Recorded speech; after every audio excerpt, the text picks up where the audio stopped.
করি।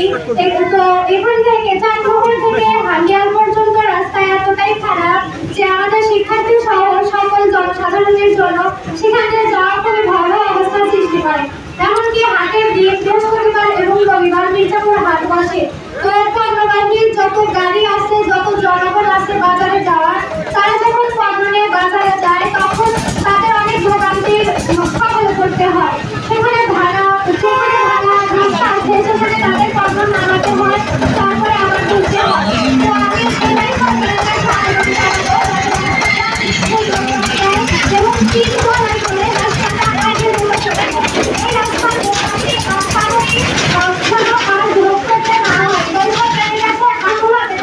আমাদের এই চাটমোহর থেকে হান্ডিয়া বাজার বাড়ি চৌরাস্তা পর্যন্ত রাস্তাটা যত সুন্দর আমার জন্য চলাচলের একটা গুরুত্বপূর্ণ রাস্তা হিসেবে তৈরি করে দেয়। এটাই আমি মনে করছি।